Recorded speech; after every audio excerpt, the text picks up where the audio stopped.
Okay, good. We're going. Right. Okie dokie. Can you see my screen first of all? Yeah, yeah. Okay, cool. And best of all, I recognise all these bits from my Odyssey the other day. Good. Well, hopefully this should be familiar. So there's two bits to this. One, I'm starting from the very first engagement, ETFs, because what I've observed is quite a lot of it that they've implemented, I guess, Frankenstein, should we say. They've taken from the ETF recommendations. And then the latter part, which I'll come on to, which is the fee-based stuff. So I'll make this quick. So where you see the green little blobs, Yeah. right? They're the ones that I've seen implementation that they've taken on board Yeah. in some shape or form, based on recommendations we've done. And you haven't looked to see if it's been done well, just that it's been done. I've had a look to see exactly what they have done and how closely related was it to what we suggested. So wording, changing the architecture, changing navigation, they have taken a stab at that.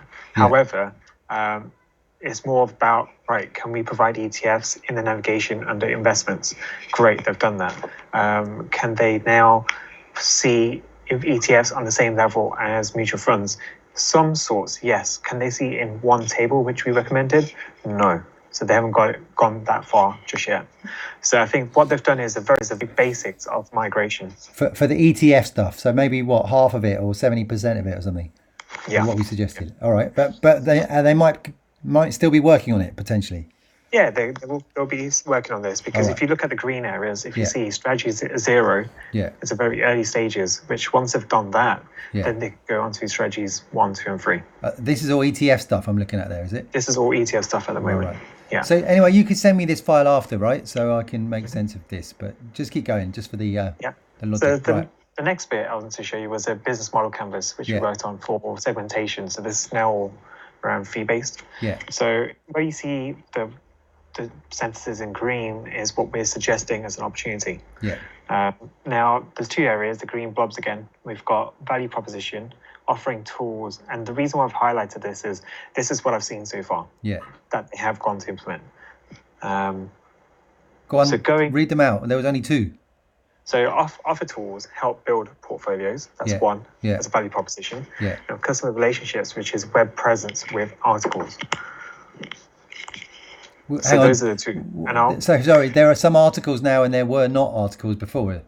That's correct. But it's still not personalised in any way, right? Or it's not personalised. No. So in short, there isn't any personalisation from what I can see. But this is the caveat here is I'm not logged in as a financial advisor. Right. Okay. Go on, Em. Keep going. So the next bit is we had MVP for the segmentation, and we put this across a number of kind of features and activities described, but then mapped it against the type of user groups where you see on the far right, persona relevance. And then just before that, we've got the project objectives, which area would it impact? So the X's indicate this is the area where it will touch upon. Yeah. So I remember this is like that feature list is in the left-hand column, and you're making the case for how many of them would be useful for on the right. Yeah. So exactly. The more X's are across horizontally, there's a greater impact. Yeah. So in short, this is what we had to make it easier. Must-haves, nice-haves, and future. Spend your time on the must-haves now. And again, the green blobs indicate what I've seen so far that they've gone and tried to. This is a lovely way to say it. Have you just made this, or this was in the file already?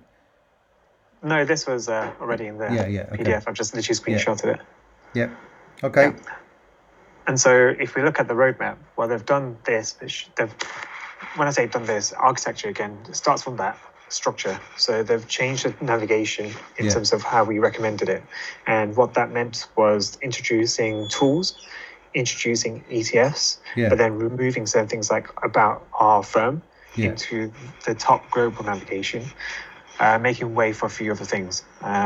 So in that sense, what they've done is they've kind of looked into compare funds, but when I went to look back at it, interesting enough, I couldn't see the tool that we designed, whereas a moment ago I did. And so that was a bit of a confusion for me. But compare funds between only just Franklin Templeton funds, right? At the moment, yes. Yeah. And then compare funds in what way? Is that one you could maybe screen record tomorrow, maybe? Or you using it? Or show me tomorrow? So let me show you. Let me quickly show you that. Yeah. Let me just bring up Franklin. I'm just wondering, how much, and this is something the advisor would be doing to prepare some advice for someone, or they'd be doing it on the fly live with them, do you think? So this is twofold. It could be. It depends on the type of relationship that the advisors have and how they work. Yeah. Generally, they would actually do it behind the scenes. Yeah. Without Beforehand. the actual clients. Yeah. Yeah. Because it's a quick way to just see across the board. Yeah.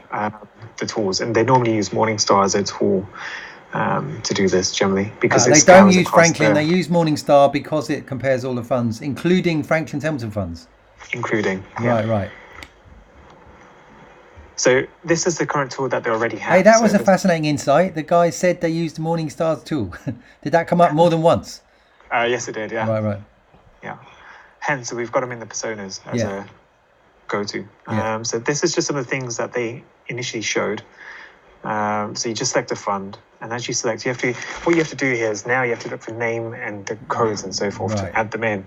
So what we suggested, let's see if they have it.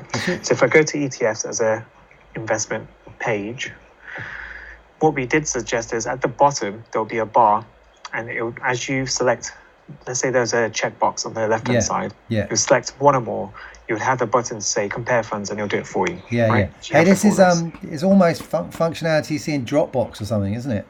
Yeah, exactly. It's a common functionality you see across e-commerce sites in general. But really, I spotted this the minute I started looking at this 2 years ago. To look up a fund that you think you know about, you have to type a code in, or a name. You have to know something already. Yeah, exactly. So you can't search for funds that have Japanese technology in them. You have to know.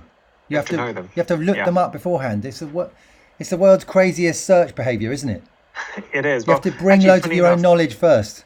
The one thing they have done on search, because I know the search team in Franklin Templeton are working on it separately, which is a different project. They've added now the fund name, whereas before, if I'm correct, they only had a ticker. So people would only... And the fund name, are you allowed to get it a bit wrong? Is it predictive, or you have to get it exactly right and complete? Like Japan. So you just type it in, so it's predictive. Right, so that's better than nothing. Better than nothing. Yeah. Exactly. However, the two investment products, the mutual funds and ETFs, which need to be sitting parallel, there isn't a comparison between the two. So they're still individual. Right. So as you can see here, you've got a ticker. Yeah. But again, as I click on it, fact sheet. So add it to my cart.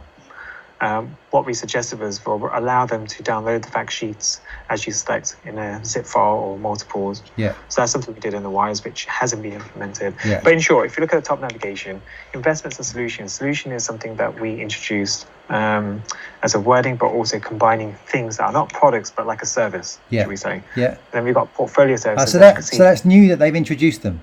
Yeah. So they already had areas of defined contributions, but we've given them a place to a certain standard to group them. But we group them as solutions because they're not necessarily investment options. Right.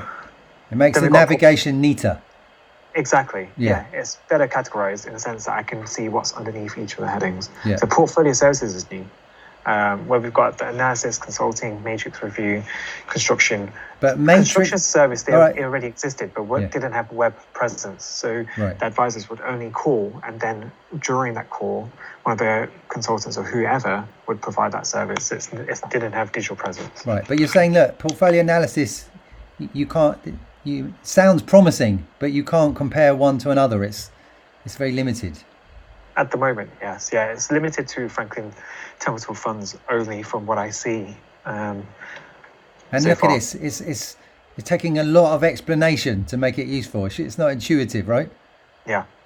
And some of those BlackRock tools and what have you looked at, I imagine, are much more instantaneous how to use it, right? Yeah, they are. I mean, they still have their own, areas of explanation benefits, just similar to what we see here. But there's call to actions which I can take action. So if I say fund comparisons, well, where's the call to action here to start comparing? Can you click on any of this?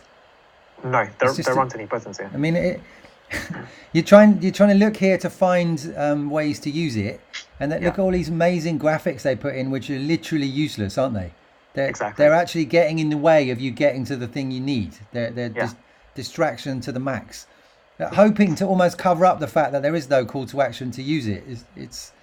It's at the really moment. strange. And I think at the moment where they are, they may not have developed this just yet. Yeah. So it may be the case that they don't have the call to action at the moment because it's not physically available just yet. But it's kind of introduction, which in that case, they're missing an opportunity to actually sign up these folks to go if they're interested. But okay. Yeah. Maybe we stop because this is enough to me to find out more, right? And I know you're there to answer stuff on depth. What did you have in these last two? That's it, really. Yeah. Okay. So that's compare funds. Right. Let me stop recording. Thanks very much. I'm talking some more to the guys. I'll ask you a bit more tomorrow. Okay. Stop.